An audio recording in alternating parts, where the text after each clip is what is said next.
반갑습니다. 여러분의 전기 기술 교육의 동반자 다산에듀 전병칠입니다. 자, 여러분 어떻게 재밌게 공부 잘 되고 계신가요? 이 공부를 할 때 어떻게 하는 게 좋냐라는 질문을 제가 참 많이 받는데요. 공부는 머리로 하는 게 아니라 엉덩이로 하라라고 하는 말이 있습니다. 무슨 얘기냐면은 엉덩이로 실제로 우리가 공부를 하는 것이 아니라 얼마나 많이 우리가 잘 앉아 있느냐, 그러니까 공부와 얼마나 이 습관을 들이느냐 하는 것이 무엇보다도 공부에는 굉장히 중요한 것 같습니다. 물론 이제 이 전기 공부를 하시는 분들이 다 제각기 여러 가지 상황에 있겠죠.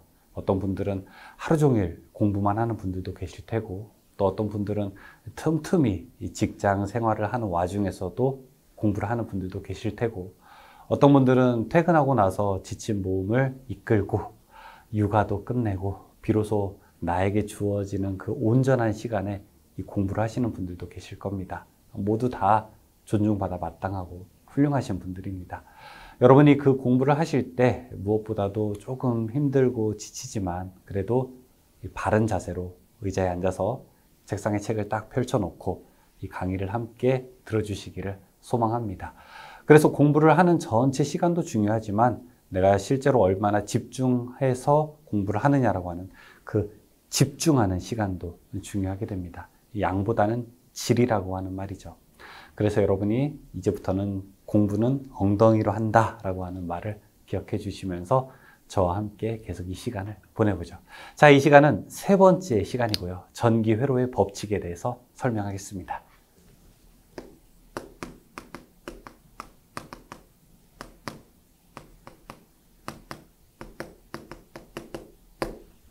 전기가 흘러가는 그 길을 나타낸 것을 우리가 전기 회로라고 했습니다. 제가 간단하게 전기 회로를 한번 그려볼게요.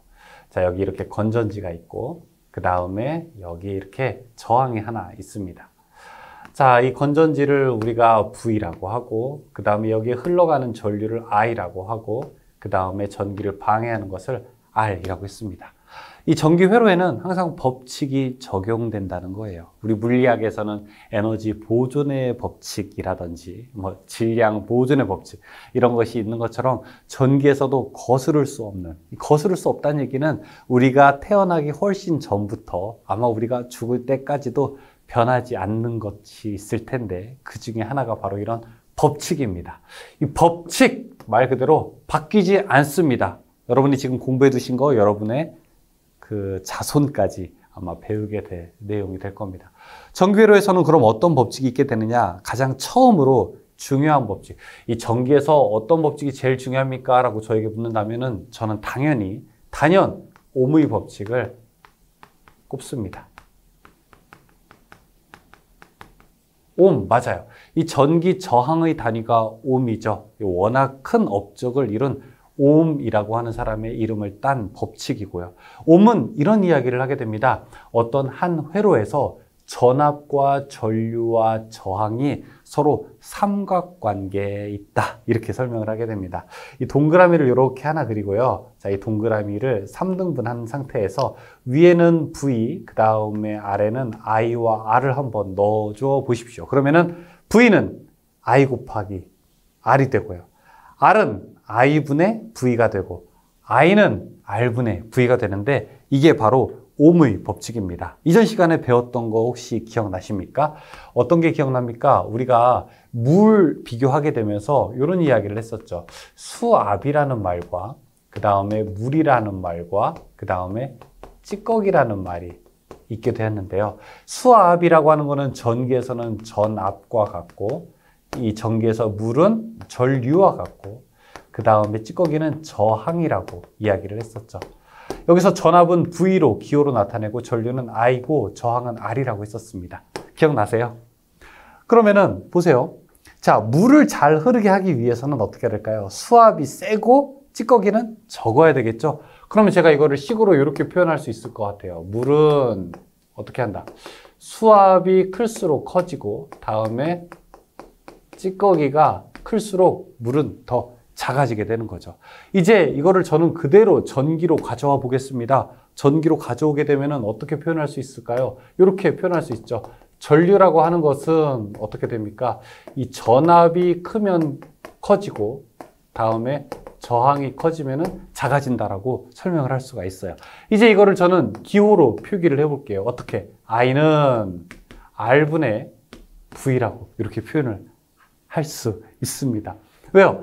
전압이 커지면 전류도 커지고 저항이 커지면 전류는 작아지게 되는 거죠. 그럼 이 식은 그대로 가져와서 V, 전압 입장에서는요. V는 양쪽에 R 곱하게 되면은 IR로 표현할 수 있고 다음에 R은 여기에 I랑 자리 바꾸게 되면은 I분의 V로도 표현할 수 있죠. 그래서 I는 R분의 V, V는 IR, R은 I분의 V로 표현한 것을 우리가 옴의 법칙이라고 설명하게 됩니다. 전기에서 제일 중요한 법칙 하나를 꼽으라라고 하게 되면 당연 이 법칙을 우리가 설명을 할 수 있겠죠. 그러면은 예를 들어 이런 문제에 우리가 접근을 할 수 있는 거예요. 자, 여기 저항이 예를 들어 20ohm짜리가 있습니다. 그 다음에 전압이 100V입니다. 그럼 도대체 몇 암페어가 흐를까요? 이렇게 이제 궁금한 거예요. 그러면은 I는 어떻게 됩니까? R분의 V였는데 두 개 알면 나머지 하나 알 수 있는 거예요. 저항이 20이었고 그 다음에 전압이 100이니까 여기는 5암페어가 흐르겠구나 할 수 있죠. 맞죠? 그 다음에 자, 여기 만약에 이 전압이 100V고 여기 전류가 2암페어가 흘렀다고 한번 해보죠. 그러면 저항이 몇 옴이었을까요, 도대체? 그러면 저항 R은 I분의 V니까 이 전류가 2암페어고 전압이 100V였으니까 여기는 50ohm짜리 저항이 있었겠구나라고 하는 걸 알 수 있죠. 그쵸? 자, 또 이런 문제도 할 수 있죠. 이 저항이 여기가 4ohm이고 전류가 2A 흘렀다면 전압은 도대체 몇 볼트였을까? 자, V는 어떻게 됩니까? I 곱하기 R이니까 이 전류가 2A하고 저항이 4니까 이거는 전압이 8V였겠구나라고 할 수 있게 되는 거죠. 다 보니까 이제 우리가 옴의 법칙으로 이렇게 관계를, 삼각관계를 풀이할 수 있게 되겠네요. 즉, 우리가 어떤 전류를 많이 흘리고 싶다면은 전압을 더 높여주는 것이 맞게 됩니다. 자, 그럼 여기서 저항만 한번 떼어서 저항을 계산하는 방법을 가지고 와 보겠습니다. 여기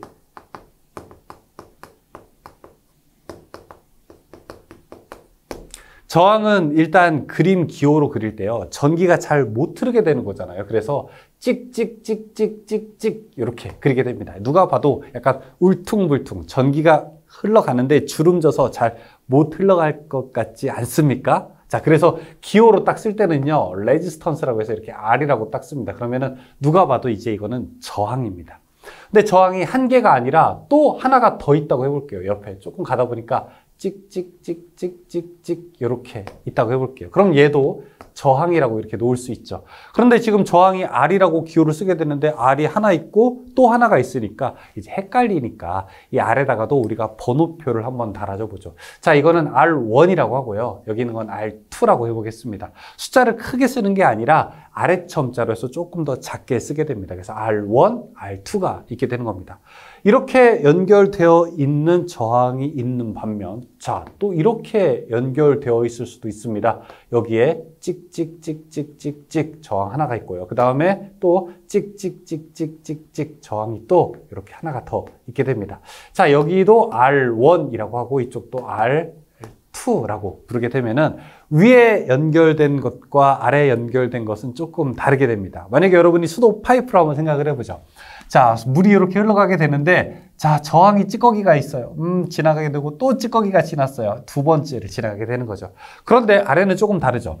파이프가 이렇게 오게 돼서 위아래로 두 개가 분산돼서 가서 하나로 만나서 다시 흘러가게 되는 거죠. 자, 위에처럼 연결되어 있는 형태를 무엇이라고 하냐면 이걸 우리가 직렬 연결이라고 하게 되고요. 아래는요, 나란히 병자를 써서 이걸 우리가 병렬이라고 합니다. 직렬은 영어로 시리즈라고 부르게 되는 거고, 병렬은요, 패러럴이라고 부르게 됩니다. 그래서 기호로는 이거를 좀 S 이런 말을 쓰게 되고, 병렬은 P 이런 말도 쓰게 됩니다. 그러면은 직렬로 되어 있을 때 전체 저항은 어떻게 되느냐? 만약에 여기에 저항이 5오hm 있고 이쪽에 10오hm 있다고 해볼게요. 여러분이 독서실에서 공부를 하고 집으로 이렇게 가는데 나쁜 사람들을 만났어요. 저항이죠. 깡패 같은 사람. 처음에 딱 갔는데 5명을 만난 거야.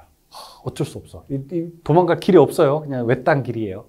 5명을 지났는데 여러분이 딱 해치고 멋있게 깡패 5명을 딱 물리치고 갔는데 그 다음은 또 10명이 나오네.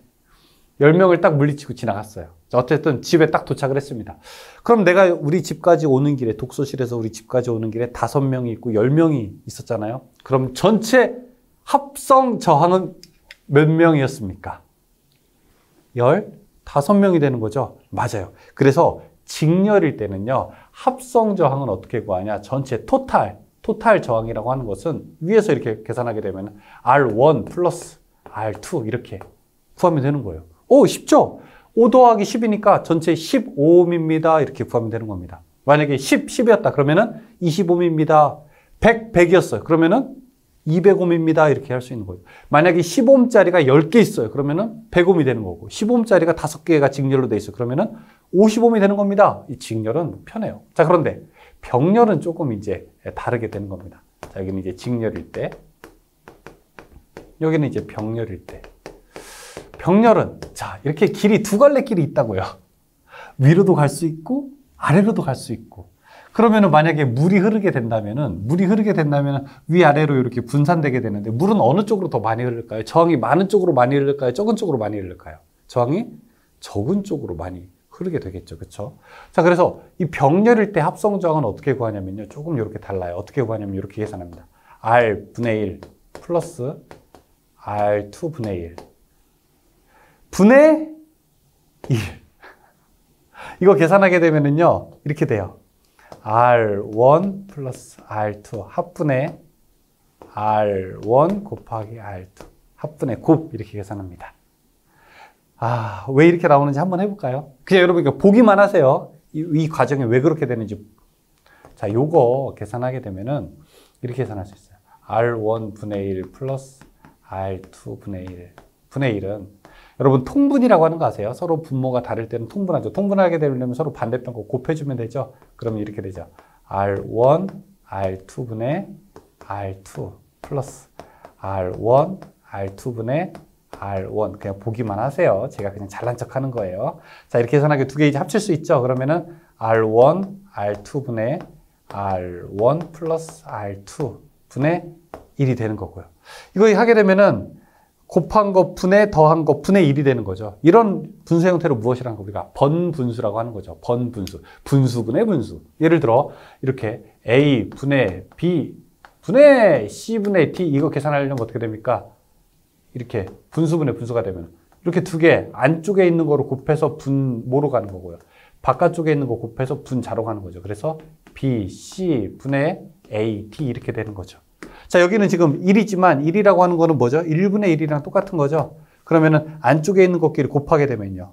R1 플러스 R2 분의 바깥에 있는 것끼리 곱하게 되면 R1 곱하기 R2가 되는 겁니다. 그래서 어쨌든 요거 되는 거예요.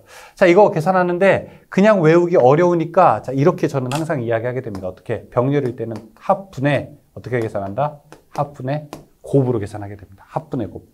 합분의 곱. 세 개일 때는 어떻게 될까요? 세 개일 때는요. 세 개일 때는 R1, R2 플러스 R2, R3 플러스 R1, R3 분의 R1, R2, R3 이렇게 곱하게 되는 겁니다. 왜? 이렇게 앞에 계산해 보게 되면 나오게 됩니다. 저항의 계산은 이렇게 직렬과 병렬로 되어 있고 만약에 직병렬로 되어 있다. 자, 하나가 직렬로 있고 또 두 개가 병렬로 되어 있다. 그러면 이때의 전체 합성 저항은 몇 옴이 될 것인가? 자, 이런 문제도 풀 수 있어요. 예를 들어 R1이고 여기가 R2, 그 다음에 여기가 R3라고 한번 해보죠. R1이 만약에 몇 옴이라고 할까요? R1이 10옴이고, 자, 여기가 20옴이고, 여기가 30옴이라고 해볼게요. 그러면 전체 합성 저항은 어떻게 됩니까? 합성 저항은 이렇게 계산할 수 있죠.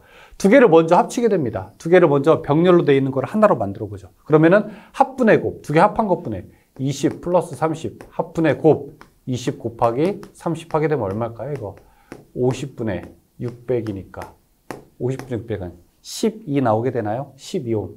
그럼 여기 12옴이 되는 거고요. 여기 10이니까 10 더하기 12옴은 얼마입니까? 22옴. 이렇게 놓을 수 있게 되는 거죠. 이게 바로 우리가 저항을 접속하는 것에 대한 이야기입니다. 그래서 책 보게 되면은 그림 1-1은 전기 회로도가 있고 밑에 저항의 접속법이라고 해서 직열, 병열, 그리고 직병열도 있게 되죠. 그리고 이제 식을 하나씩 보게 되면은 그림 1-12, 13, 14가 모두 다 저항을 2개 접속한 것, 그 다음에 3개 접속한 것, 그 다음에 직열로 접속한 것, 병열로 접속한 것, 그 다음에 직병열로 접속한 것, 이렇게 나오고 있습니다. 다음에는 이제 전압의 분배와 이 전류의 분배를 얘기해야 되는데 제가 조금 칠판을 지웠다가 설명을 드리겠습니다. 잠시만 칠판을 좀 지울게요.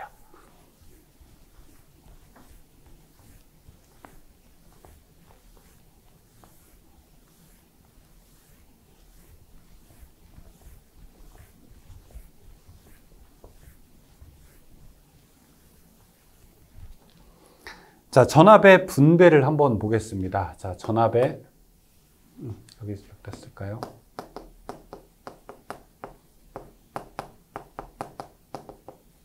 전기 회로 법칙에서 일단 전압의 분배는 전압이 하나 있고 저항 3개가 직렬로 연결되어 있다고 하는 회로를 제가 그리면서 설명을 해보겠습니다. 여기 저항이 하나, 둘, 3개가 있습니다. 그리고 여기에 이제 전압원이 하나 존재하게 되고요. 이때 이 전압이 몇 볼트인지는 모르겠는데 제가 이제 V볼트라고 하고 여기 있는 저항을 R1, 여기 있는 저항을 R2, 여기 있는 저항을 R3라고 하겠습니다. 여기 흘러가는 전류는 이렇게 제가 I로 표기를 할게요. 직렬로 연결되어 있을 때는 각 저항에 흐르는 전류가 똑같습니다. 이렇게 하나 흐르고 또 2개 흐르고 3개 흘러서 다시 원래대로 이제 오게 되죠. 이렇게 순서대로 오게 될 겁니다. 그때 이제 전압이 중요하게 되는데 이 R1의 양단에 걸리는 전압과 R2의 양단에 걸리는 전압, R3 양단에 걸리는 전압이 조금 더 다르게 됩니다. 그러니까 이걸 생각하면 돼요. 여러분, 물 호스가 이렇게 있어요. 물 파이프가 하나 있게 되는데 세 구간으로 돼 있다고 해보죠. 저항이 2개 있고 저항이 막 이렇게 4개 있고 저항이 막 이렇게 6개 있는 곳이 있다고 해보죠. 여기가 R1 구간이라고 하고 이쪽에 R2 구간, 이쪽에 R3 구간이라고 해볼게요. 그러면은 P로 생각해도 돼요. P, 동맥경화. 어디가 혈압이 되게 세겠습니까? 이게 물의 압력은 수압, 전기의 압력은 전압, P의 압력은 혈압, 다 똑같은 거예요. 자, 물이 이렇게 쭉 흘러가게 될 텐데 이쪽에서 액체가 흘러가게 될 텐데 여기 양단에 걸리는 압력, 양단에 걸리는 압력, 양단에 걸리는 압력. 딱 보기에도 상식적으로 세 개 중에서 어떤 게 더 압력이 세 보일까요? 당연히 저항이 큰 쪽이죠. 그렇죠? 그래서 이 양쪽에 걸리는 전압, 양쪽에 걸린 전압, 양쪽에 걸린 전압이 세 개가 다 다르게 되는 겁니다. 이 위로 올라가서도 똑같은 거예요. R1의 양단에 걸리는 전압을 제가 이걸 V1이라고 하고 R2의 양단에 걸리는 전압을 V2라고 하고 R3 양단에 걸리는 전압을 V3라고 이렇게 놓게 되면은 이 세 개가 어떻게 된다? 다 다르게 되는데 무엇에 따라 다르게 된다? 이 저항의 크기에 따라서 다르게 된다. 즉 V1이라고 하는 것은 이 양단에 걸리는 전압은 어떻게 되느냐? V는 오메 법칙에서 I 곱하기 R이었었잖아요. 그러니까 I 곱하기 R1. V2는 I 곱하기 R2. V3는 I 곱하기 R3또 이렇게 놓을 수 있게 되는 겁니다. 그냥 보기만 하셔도 괜찮습니다. 네, 보기만 하셔도 괜찮아요. 그러면은 이 전체 전압 V는 어떻게 되느냐? 여기 있는 1, 2, 3 더하게 되면 전체 전압과 또 똑같아요. V1 더하기 V2 더하기 V3와 또 똑같게 되는 겁니다. 이 법칙을 우리가 무슨 법칙이라고 하냐? 키르히호프의 제2법칙, 전압 법칙이라고 하게 됩니다. 공급된 전압은 각 저항에서의 전압 강하의 합과 같다. 전압 강하는 전압이 떨어지는 걸 우리가 전압 강하라고 부르게 되는 겁니다. 자, 전체 여기서 합성 저항은 얼마가 될까요? 전체 합성 저항은 직렬로 있으니까 세 개를 다 더하면 됩니다. R1 플러스 R2 플러스 R3 이렇게 세 개를 다 더하게 되면 되는 겁니다. 그런데 이제 여기에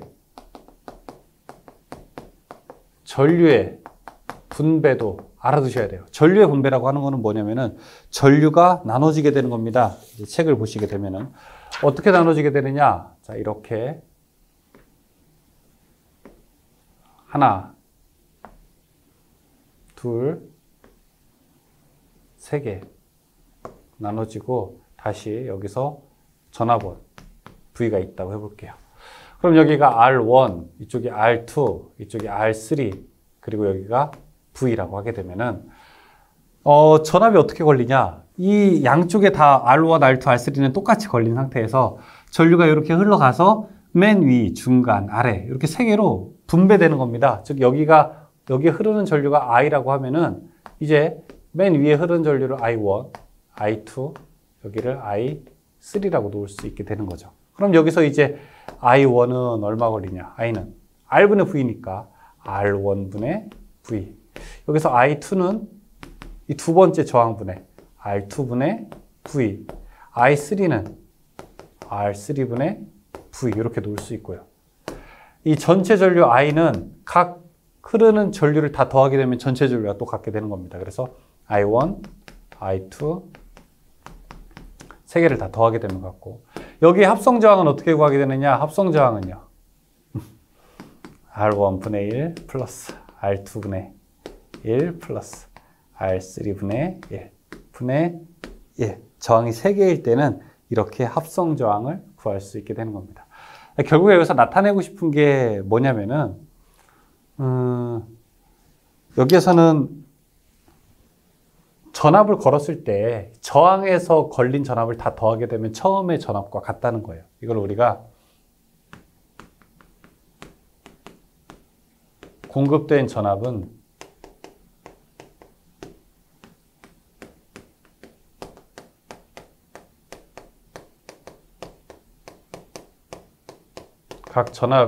각 저항에서의 전압 강하의 합과 같다.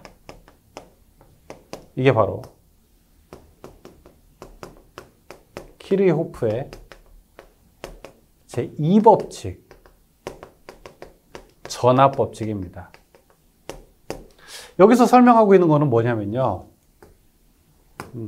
회로의 한 점에서, 여기 한 점에서 들어온 것과 나간 것은 어때요?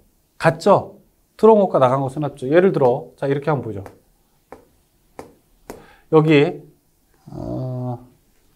어떤 회로가 있는데, 자, 자동차로 한번 비교해 볼까요? 삼거리가 있어요. 자동차가 여기에 10대가 들어왔어요. 자, 이쪽에 7대가 나갔어요. 그럼 이쪽으로 몇 대 나갔을까요? 3대 나가지 않았을까요? 그쵸? 어느 한 점을 기준으로 했을 때 들어온 것과 나간 것의 합은 어때요? 같죠? 이걸 우리가 키르호프의 제1법칙이라고 부르게 됩니다. 근데 이제 전기 공부하면은 이런 생각을 하실 수도 있어요. 그거 알아서 뭐하지? 아니, 이 전기가 그냥 전선 연결해서 불 켜는 건데 이것까지 우리가 알아야 되나? 라는 원초적인 질의를 하실 수도 있어요. 그런데 알으셔야 돼요. 왜냐하면은 이거를 알아야 나중에 누전, 즉 누전 차단기가 왜 동작하는지를 우리가 설명할 수 있기 때문에 그렇습니다. 누전 차단기 동작 원리가 바로 이런 거거든요. 들어오는 것과 나간 것의 대수압이 다를 때 동작하는 차단기가 바로 누전 차단기가 되는 겁니다. 그게 바로 누전 현상이라고 하는 거고. 그래서 전기 회로의 기본적인 법칙들을 알아야 우리가 현장에서 일어나는 다양한 현장의 사례들을 해석할 수 있게 되는 거죠. 어떻게? 공학적으로. 그냥 뇌피셜, 그냥 내가 생각한 대로가 아니라 공학적인 원리에 따라서 해석이 가능하게 되는 거죠. 어느 회로의 임의의 점에서는 들어온 것과 나간 것의 합이 모두 같다라고 하는 것을 우리가 바로 키르호프의 제1법칙이라고 하고 그걸 전류 법칙이라고 부르게 됩니다. 임의의 회로에서 한 점에 들어온 전류와 나간 전류의 대수합은 같다. 대수합이라고 하는 게 뭐냐면은 들어온 거는 플러스라고 나간 것은 마이너스라고 해볼게요. 그러면은 쭉쭉 계산하게 되면 그 대수합이 같다. 빵이 되는 겁니다. 0 합쳐지게 되는 거죠. 자, 그 이야기가 지금 직렬, 병렬 이야기 나오면서 키르호프 법칙까지 설명을 하게 됩니다. 그런데 그림 1-17 보시게 되면은 병렬회로 분배전류 계산이라고 되어 있죠. 이제 그 부분은 이렇게 계산을 합니다. 만약에 저항이 2개가 있다고 해볼게요. 이렇게 하나, 풀 R1이라고 하고 R2라고 하고 전체 전류 I라고 한번 해볼게요. 그러면 이거를 I1, I2라고 했을 때 이 전류는 어느 쪽으로 더 많이 흘러가는 거야? 둘 중에 저항이 작은 쪽으로 더 많은 전류가 흘러가게 돼 있어요. 그렇죠? 저항이 더 많은 쪽으로. 만약에 해서 I1을 한번 계산해봐라. 위로 흘러간 전류는 얼마냐라고 하면은 전체 전류 곱하기 두 개를 더한 것분에 R1 플러스 R2분의 자기 게 아니라 상대방 겁니다. R2. 왜냐하면 상대방이 클수록 내가 커지는 거니까. I2는 어떻게 흐르게 되느냐? I2는 전체 전류 곱하기 R1 플러스 R2분의 남의 거 이것도 R1 이렇게 계산하는 것을 거기 식 1-23과 24에서 나타내고 있습니다. 자, 본격적으로 문제를 풀어보게 되면서 우리가 실전 감각을 조금 더 익혀보죠. 자, 이론은 이 정도만 아셔도 괜찮습니다. 근데 여러분 제가 계속 말씀드리지만 빨리 문제를 풀고 싶어요. 막 마음이 그래요. 우리가 원래 막 이론 공부하고 싶지 않고 빨리 막 문제 풀고 싶어요. 원래 수영 배우는데 앞에서 음파하고 발차기 하면 재미없어요. 빨리 막 자유수영하고 싶다. 그래도 기다리세요. 기다려요. 아직 문제 풀 때 아니에요. 한 바퀴째 보시는 분들은 그냥 눈으로만 봅니다. 아셨죠? 절대 막 여기에 엄청나게 시간을 막 들이고 하지 마세요. 그러시면 공부가 잘못됩니다. 1번. 다음 괄호 안에 알맞은 내용으로 옳은 것은? 칠판 한번 지우고 할까요? 네. 잠시만 기다리세요.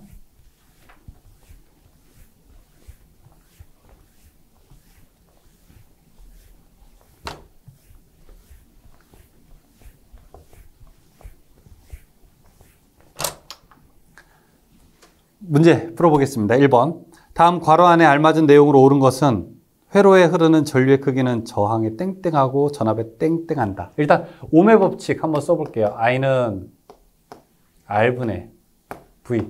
전류는 저항에는 반비례, 전압에는 비례한다. 답은 3번. 2번. ohm의 법칙을 바르게 설명한 것은 전류는 저항에 반비례하죠. 2번이죠. 3번.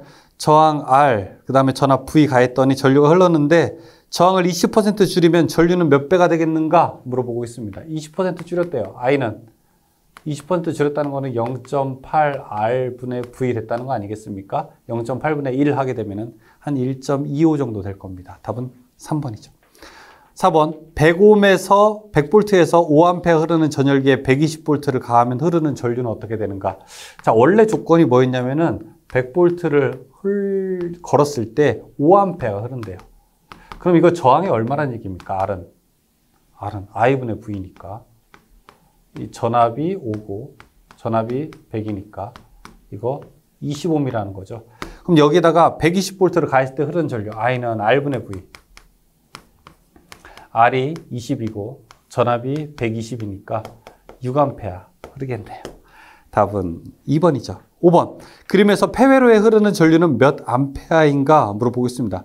지금 15V의 전원과 5V의 전원이 서로 극성이 같아요. 그러니까 서로 이기려고 하는 꼴이 돼서 이렇게 되는 겁니다. 자, 지금 그림으로 보게 되면은 여기가 15V이고 이쪽이 5V이지 않습니까? 그런데 둘 다 플러스잖아요. 그러면은 하나는 없으나 많아요. 그냥 여기가 10V인 것과 똑같습니다. 이렇게. 그럼 이때 흐르는 전류는 I는 R분의 V, 저항값이 얼마입니까? 다 합쳐서 8이죠. 전압이 10이고 그러면은 답 1.25가 되겠네요. 6번. 컨덕턴스 G, 저항 R, 전압 V, 전류 I라고 할 때 G의 관계가 옳은 것은 무엇이냐? 원래 R은 I분의 V예요. 근데 컨덕턴스라고 하는 것은 저항의 역수라고 했어요. 저항 분의 1이라고 했어요. 그러면 R은 어떻게 됩니까? 컨덕턴스 G는 이거의 거꾸로예요. V분의 I가 되겠죠. 답은 2번이죠. 7번. 2ohm의 저항과 3ohm의 저항을 직렬로 접속할 때 합성 컨덕턴스는 어떻게 되는가? 일단 합성 저항부터 한번 구해보죠. 2, 3짜리를 직렬로 놨으니까 5ohm이죠. 그럼 컨덕턴스는요? 5분의 1이니까 0.2 모가 되겠네요. 답은 4번이죠. 8번. 0.2모의 컨덕턴스 두 개를 직렬로 접속하여 3A의 전류를 흘리면 몇 볼트의 전압이 공급되면 되겠는가? 자, 0.2모라고 하는 거는 5ohm짜리라고 하는 거예요. 그럼 5ohm짜리 두 개를 직렬로 접속했대요. 그러면 10ohm이 됐다는 얘기죠. 거기에 3A의 전류를 흘리고 싶대요. 그러면 전압 V는 I 곱하기 R. I 값이 3 곱하기 10 하게 되면 30V가 되겠네요. 9번. 저항 R1R2를 병렬로 접속하면 합성 저항은 어떻게 되는가? 자, 이거 저 따라해 볼까요? 합분의 곱. 합분의 곱. 합분의 곱. 답은 3번. 10번. 10ohm의 저항 Rohm의 저항이 병렬로 접속되고 10ohm의 전류가 5A, R의 전류가 2A면 저항은 어떻게 되겠는가? 이게 뭔 말이에요, 이게? 10ohm의 저항과 Rohm의 저항이 병렬로 접속되고, 그림을 그려야 되겠구나, 이거는. 자, 이렇게 병렬로 접속되어 있는데, 이 10ohm짜리가 있고, 여기 그 다음에 몇 ohm짜리는 모르겠는데, 이게 Rohm짜리래요. Rohm짜리래요. 병렬로 접속되고, 10ohm의 전류가 5A. 여기 10ohm짜리에는 5A가 흘렀다면은, 그 다음에 Rohm에는 2A라면은 여기 저항이 몇 ohm인가 물어보고 있는 거예요. 그럼 이 양쪽에 걸린 전압을 알면 되겠죠. V는 5 곱하기 10, V는 IR이니까 그러면은 50V가 되겠는 거고. 그러면 여기에 저항 R은 I분의 V니까 I 값이 2고 전압이 50이니까 25ohm이 되겠네요. 25ohm짜리였겠네요. 답은 3번. 이렇게도 풀 수 있고요. 보세요. 여러분, 15ohm짜리에 5A 흘렀대요. 그러면은 몇 ohm짜리에 2A가 흘렀다면 얼마일까요? 몇 배가 흘렀다는 건 뭡니까, 이거? 몇 분의 몇? 5분의 2가 흘렀다는 거 아닙니까? 그쵸? 그러면은 이거는 2분의 5배라는 얘기죠. 2분의 5배. 그러니까 2.5배죠. 2.5배니까 10에 2.5배면 25ohm이 되겠죠. 그렇게 풀어도 되는 겁니다. 11번. 15ohm짜리 저항 10개를 직렬 연결했을 때 합성저항은 병렬 연결했을 때 합성저항이 몇 배가 되겠는가? 15ohm짜리 몇 개래요? 10개. 일단 직렬 연결해보죠. 직렬 연결하게 되면은 저항은 15ohm짜리가 10개 있으니까 100ohm이 되겠죠. 다음에 병렬. 병렬일 때는요, 전체 저항을 개수로 나눠주게 되면 됩니다. 그러면은 1ohm이 되겠죠. 100배 되겠네요. 100배. 답은 3번. 12번. 같은 크기의 저항 5개를 병렬로 접속했을 때 합성 저항을 RP, 5개를 직렬로 접속했을 때를 RS라고 하게 되면은 RS와 RP의 관계는 어떻게 되겠는가? 25배 차이. 병렬의 25배. 그러니까 답은 3번. 13번. 10V와 15V의 전원을 직렬로 연결하고 사이에 5ohm의 저항을 넣었을 때 흐르는 전류는 몇 암페어인가? 자, 그림 한번 그려봐야 되나? 10V와 15V의 전원을 직렬로 연결하고 그럼 전원은 25V가 된 거예요. 이 사이에 5ohm의 저항을 넣었을 때 그냥 ohm의 법칙 하면 되겠네요. I는 R분의 V. 저항이 5고 전압이 25니까 이 5A 흘렀겠네요. 5A. 답은 4번이죠. 14번. 저항의 병렬 접속에서 합성 저항을 구하는 설명으로 옳은 것은 무엇이냐? 저항을 병렬 접속할 때 분의 1, 분의 1, 분의 1, 분의 1 이렇게 계산하게 되죠. 그러니까 각 저항의 역수에서 합을 구한 다음에 그 값에 다시 역수를 취하게 되죠. 답 3번이죠. 15번. 서로 다른 3개의 저항 R1, R2, R3를 병렬 연결했을 때 합성 저항은 어떻게 구하는가? 이거는 밑에 해설에 보시게 되면은 풀이가 나와 있으니까 요거 보시면 됩니다. 답은 1번의 형태입니다. 2개씩 더한 것 분의 3개 곱한 거예요. 2개씩 곱해서 더한 것 분의 3개를 곱한 거. 답은 1번이에요. 16번. 4, 6, 8, 3개 저항을 병렬 접속했을 때 합성 저항은 어떻게 되겠는가? 물어보게 됩니다. 4분의 1 플러스 6분의 1 플러스 8분의 1 분의 1 계산하면 됩니다. 근데 여러분 이런 문제 풀 때 이제 공학용 계산기가 있으셔야 됩니다. 슈퍼마켓에서 쓰는 계산기 말고 공학용 계산기, 사인, 코사인, 루트, 제곱 이런 것들 되는 거예요. 시험장에 그리고 계산기 가져갈 수 있습니다. 계산기 가져가서 이런 문제도 꼭 풀어보시고 이거 한 만 얼마 정도 하면 사는데 돈 좀 아끼고 싶어요. 그러지 마세요. 한번 사시게 되면은 10년 이상 씁니다. 10년 이상 써요. 치킨보다 싸요. 계산기가. 한 번 사서 10년 이상 공학자로서 길을 걸어가게 되는데 계산기 하나 있어야 되지 않겠습니까? 그러니까 하나 준비하셔가지고 이런 사소한 계산부터 계속 해보셔야 됩니다. 그래야지 손에 익어요. 손에 익어야 시험장 갈 때 편하게 할 수 있어요. 평소에는 연습 안 하다가 시험장 갈 때 다른 사람들한테 빌려가지고 이때만 잘해보겠다? 그렇지 않아요. 잘 안 됩니다. 계산기 지금 준비하셔서 나중에 산업기사랑 기사 또 하셔야 되잖아요. 그렇죠? 그때도 계속 유용하게 쓰실 수 있습니다. 결론 이런 거는 직접 해보셔야 된다는 얘기입니다. 17번. 125매 저항 4개를 접속하여 얻어지는 합성 저항 중에서 가장 작은 것은 무엇이냐? 이 저항은 병렬로 연결하게 되면 가장 작은 저항값을 얻을 수 있게 되는 겁니다. 그래서 자, 합성 저항을 가장 작게 얻으려면 저항을 개수로 나누게 되는 거예요. 그냥 다 병렬로 하게 되는 겁니다. 지금 125옴짜리를 4개를 병렬로 연결하게 되면 30옴 얻을 수 있죠. 답은 1번이죠. 18번. 15매 저항 5개를 서로 연결할 때 합성 저항이 가장 작게 나오는 회로 구성했다면 이때 합성 저항은 병렬로 연결한 거죠. 15를 5로 나누게 되니까 2옴이 되겠죠. 답은 2번이죠. 19번. 1, 2, 3 저항 3개를 이용해서 합성 저항을 2.2로 만들고자 할 때 접속 방법은 어떻게 되는가 물어봅니다. 1.2로 만들고 싶다고 하게 됩니다. 자, 그러면은 이렇게 하게 되면 됩니다. 2.2로 만들고 싶으면은 1옴, 2, 3옴짜리니까 요거 합치게 되면은 합분에 곱하게 되면은 5분의 6이니까 1.2예요. 직렬로 있으니까 합쳐서 2.25 만들 수 있게 되는 겁니다. 답은 3번이죠. 20번. 동일한 저항 4개를 접속하여 얻을 수 있는 최대 저항값은 최소 저항값의 몇 배인가 물어보고 있습니다. 예를 들어 2옴짜리라고 한번 해보죠. 2옴짜리 4개가 있다고 해볼게요. 이거 직렬로 하게 되면은 모두 다 얼마입니까? 4, 2 하면은 8옴이죠. 이거 그 다음에 병렬로 하게 되면은요. 2옴짜리가 4개 있으니까 0.5옴이 되죠. 몇 배가 되는 겁니까? 이거 16배가 되는 거죠. 답은 4번이죠. 21번. 다음 그림의 합성 저항은 어떻게 됩니까? 물어보고 있습니다.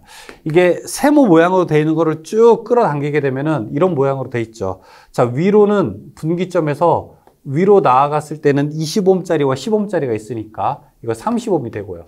그 다음에 아래는 몇 옴짜리가 되어 있습니까? 여기는 10옴짜리가 되어 있으니까 30옴과 10옴짜리가 병렬로 되어 있어요. 합분에 어떻게 된다고요? 곱 30 플러스 10 합분에 곱 30 곱하기 10 하게 되면은 40분의 300. 계산할 수 있죠. 7.5 나오게 됩니다. 22번. 다음 그림에서 A, B 단자 사이의 합성 저항은 어떻게 되는가? 똑같아요. 자, A, B. 세로로 여기 35옴이 있고 오른쪽 다 합치게 되면 20이랑 10 합치게 되면 여기도 30이죠. 그러면 30이 2개짜리가 있으니까 병렬로 되어 있으니까 15옴이 되죠. 23번. 그림과 같은 의뢰에서 합성 저항은 어떻게 되는가? R1, R2가 합분의 곱, R3, R4가 합분의 곱 계산하게 되면 4번으로 놓을 수 있게 됐죠. 24번. 다음과 같은 회로에서 R2에 걸리는 전압은 어떻게 되겠는가? 다 더한 것분의 R2를 계산하면 됩니다. 직렬일 때는요. 답은 3번이 돼요. 25번. 다음 회로에서 15옴에 걸리는 전압은 몇 볼트인가 물어보고 있습니다. 자, 이거는 제가 천천히 한번 해볼게요. 하나, 둘, 셋. 5, 10, 20. 5, 10, 20 한 다음에 여기가 105V. 여러분이 돈을 105만 원 벌었어요. 근데 친구 3명이서 야, 5대 10대 20으로 나누자 라고 했어요. 그러면은 얼마씩 나눠 갖는 게 좋을까요? 5, 10, 20 다 하시게 되면 35니까 3배니까 첫 번째는 15V, 두 번째는 3배니까 30V, 여기는 3배 60V 이렇게 갖게 되면은 15, 30, 60 다 더하게 되면 105 똑같지 않습니까? 그렇죠? 그럼 지금 여기 두 번째 걸리는 전압이 얼마냐 물어보는 겁니다. 얼마요? 30V 걸리겠죠. 비례하는 겁니다. 저항에 비례하게 되는 거예요. 26번. 직류 250V의 전압이 2개의 150V용 전압계를 직렬로 접속하여 측정하면 단 계기의 지시값은 어떻게 되는가? 자, 여기에 어떤 전압이 있는데 이게 250V라고 해요. 250V인데 전압계 2개로 이렇게 전압을 재는 거예요. 직렬로 놓고. 근데 여기가 이제 내부 저항이 15kg고 얘는 15kg이고 15kg이고 여기는 10kg이래. 그러니까 15옴 그냥 둘 다 키로니까 15옴이고 여기는 10옴이라고 합니다. 그럼 각각의 지시값이 얼마가 되겠는가 물어보고 있는 겁니다. 근데 일단 두 개의 지시값을 합치게 되면은 전체 전압과 일정해야 되겠죠. 그러니까 여러분들이 어떤 뭐 쌀자루에 쌀이 80kg 정도가 있는데 여러분이 가진 저울이 2개가 있어요. 2개로 나눠서 할 때 각각 얼마씩 나눌 수 있느냐 뭐 그런 문제예요. 그런데 어쨌든 두 개 저항, 저울 두 개 합치게 되면 80은 돼야 되지 않겠습니까? 두 개 합치게 되면, 그쵸? 몇 대 몇으로 나누든지, 이 저항, 저울 두 개 있는 걸 합쳤을 때 앞에 것과는 같아야 되겠죠. 그러니까 두 개를 합쳤을 때 250은 돼야 돼요. 그러니까 1번은 안 되고 4번도 안 돼요. 둘 다는 400이 되잖아요. 그렇죠? 답은 2번 아니면 3번인데 저 앞에서 우리가 유추했을 때 알 수 있는 거는 뭐냐면은 저항이 큰 쪽에 전압이 더 많이 걸린다. 저항이 큰 쪽에 전압이 더 많이 걸린다. 그러면 여기 15대 10으로 걸리게 될 테니까 여기는 150V, 여기는 100V 이렇게 걸리겠네요. 그렇죠? 그러면은 150대 100, 답은 2번이 되겠습니다. 27번. 5, 10, 15ohm의 저항을 직렬로 접속하고 전압을 가했더니 15ohm의 양단에 30V 전압이 측정됐다. 이 회로에 공급되는 전압은 어떻게 되겠는가? 자, 여기서 문제를 조금 바꿔볼까요? 이렇게 하죠. 5, 10, 15. 여기 5, 10, 15ohm짜리가 있고 15ohm의 양단에 30V가 걸렸대. 15ohm의 양단에 30V가 걸렸대. 똑같은 문제네요. 그럼 전체 얼마가 될까요? 15ohm에 30 걸렸으니까 5짜리에는 반만 걸리겠죠. 15 걸리겠죠. 1.5배짜리는 1.5 걸리겠죠. 45 걸리겠죠. 그럼 합치게 되면은요. 75, 80, 90V가 되겠네요, 여기. 답 3번이죠. 28번. 그림과 같이 R1, R2, R3 저항 3개가 직병렬 접속되었을 때 합성은 어떻게 되겠는가? R1, R2가 지금 두 개가 직렬로 되어 있지 않습니까? 두 개를 직렬로 되어 있으니까 합쳤다고 보고 그러면 합분의 곱이 되는 거니까 R1, R2 플러스 R3 합분의 곱 여기 R1 플러스 R2 합한 것과 R3를 곱한 것 이렇게 계산할 수 있겠죠. 답은 1번이 됩니다.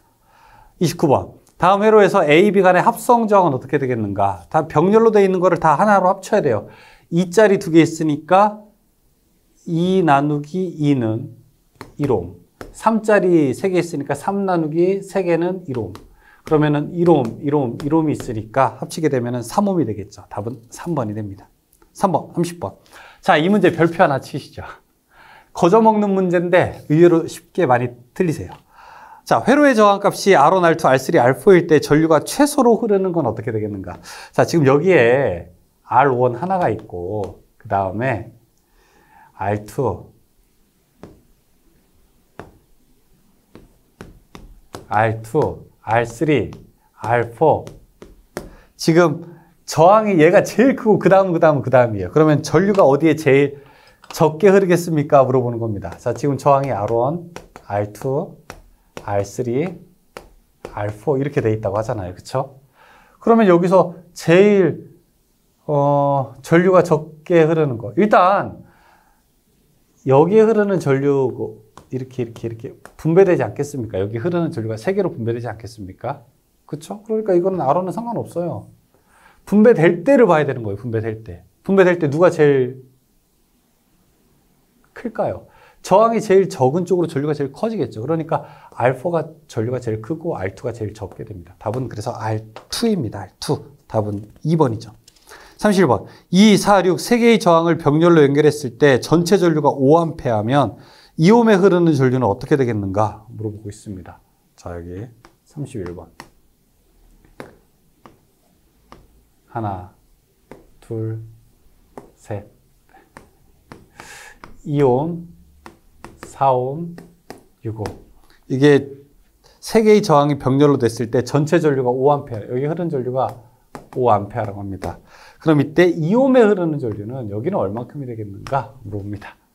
오메 법칙 구하면 계산할 수 있는데 전체 합성저항은 2분의 1 플러스 4분의 1 플러스 6분의 1 분의 1 이렇게 계산하면은 전체 합성저항 구할 수 있겠죠. 전체 합성저항이 이렇게 계산하게 되면은 1.095ohm이라고 그래요. 그럼 전체 양쪽에 걸린 전압 V는 I 곱하기 R은 I 곱하기 R은 여기 5A가 1.09니까 그럼 이거 얼마 되나요? 5.45V가 되겠죠. 그럼 이때 여기 흐른 전류 I1이라고 해볼게요. I1은 R분의 V 뭐 R1분의 V. R1이 2옴이고 전압이 5.45니까 계산하게 되면 2.725. 답은 2.72. 2번으로 놓을 수 있습니다. 32번. 10옴과 15옴 병렬 회로에서 15옴에 흐르는 전류가 3A라면은 전체 전류는 어떻게 되는가? 그림을 그릴 수 있어야 되는 겁니다, 여러분. 이거 그림을 그리려면은 회로에 대한 이해가 있어야 되는 거예요. 자, 그림을 한번 그려보세요.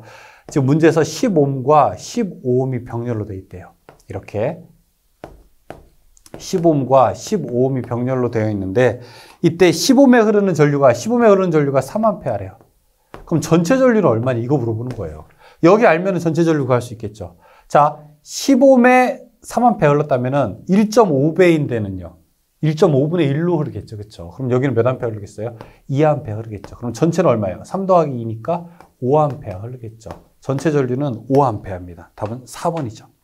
33번. 그림과 같은 회로에서 저항 R1에 흐르는 전류는 두 개를 더한 것분의 남의 거를 곱한다고 했죠. 분자에 남의 게 들어가야 되는 겁니다. 2번이죠. 34번.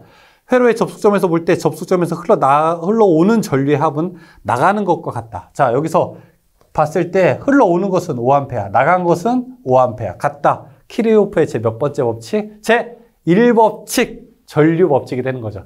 여러분, 전류가 중요합니까? 전압이 중요합니까? 라고 묻게 된다면 처음에는 우리가 전압이 더 중요한 것 같아요. 그렇죠? 그런데 실제로 모든 것은 다 전류와 관계가 있습니다. 전류가 더 중요하다라고 생각하고 전류가 첫 번째다. 기억하세요. 전류가 첫 번째다. 그러면은 전류가 몇 번째 법칙? 1법칙이 되게 되는 겁니다. 답은 1번이에요. 35번. 회로망의 임의의 접속점에 유입되는 전류는 이거 뭐죠? 이거 뭐라고 했습니까? 우리가 시그마 다 더하는 거예요. 전류를 다 더했더니 0이다.